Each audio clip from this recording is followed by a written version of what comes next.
So today we're going to talk about one of the most successful ambushes in the Irish War of Independence. How's it going, lads, and welcome back to the channel. If you want early access to all of my videos and all of my podcasts, you can sign up to my Patreon, which is linked down below in the description. So let's jump back to November 1920. This was one of the most hectic times in the 2.5-year war in Ireland. On the 25th of October, Terence MacSweeney died on hunger strike. On the 1st of November, Kevin Barry was hanged in Mountjoy prison. On the 21st of November, Michael Collins sent out his assassination team known as the Squad, or the 12 Apostles. They went out in Dublin City that morning with the objective of eliminating the British intelligence network in Ireland, known as the Cairo Gang. On that Sunday morning, the Squad went out and killed 14 men in Dublin City. Some of them were Cairo Gang, some of them were auxiliaries. Later that afternoon, 10,000 people attended Croke Park for a Gaelic football match between Tipperary and Dublin. To get revenge, the auxiliaries stormed Croke Park and opened fire on the players and the crowd. They killed 14 people, and amongst those 14 people was one player, Michael Hogan, one 10-year-old boy and one 11-year-old boy.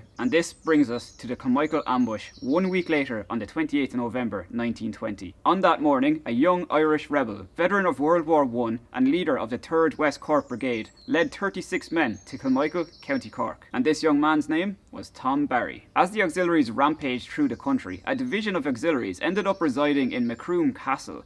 They were actually travelling from Macroom to Bandon every single day through the same route. They had gotten lazy, and the IRA picked up on this route. Tom Barry led his men through the night to Kilmichael. They arrived at 9 AM after walking 14 miles through the rain and freezing cold. When they arrived at the spot, Tom Barry explained to his men that this was a life or death situation. There was nowhere to escape in Kilmichael. It was either kill or be killed. After waiting there all day, Tom Barry was just about to call off the attack. He said he'd give it 10 more minutes, and 5 minutes later, 2 Crossley tenders loaded with 18 auxiliaries pulled into the area. As the 2 trucks pulled into the area, all of the IRA men were hidden, except one. Tom Barry was standing in the middle of the road, and the 2 trucks began to slow down, wondering who it was. Tom slowly walked towards the trucks, and as they came to a halt, he unpinned a grenade that was in his hand and threw it towards the first truck. For Tom, I don't know was it out of skill or out of luck, but the grenade landed in the front seat of the truck and immediately killed 2 of its passengers. After the bomb went off, the auxiliaries in the first truck scrambled to get out, and the IRA opened fire on them. The auxiliaries ran towards a little lane for cover. The IRA men ended up moving in on them, and this was actually very unusual for an IRA ambush. This was close quarter fighting. This was punching and clubbing each other over the heads with the butts of their rifles. This was incredibly different than any ambush that the IRA had ever participated in before. Within minutes, all 9 of the auxiliaries from the first truck lay dead on the road. Tom Barry gave the order for his men to move on to truck 2, where there was already a gun battle underway.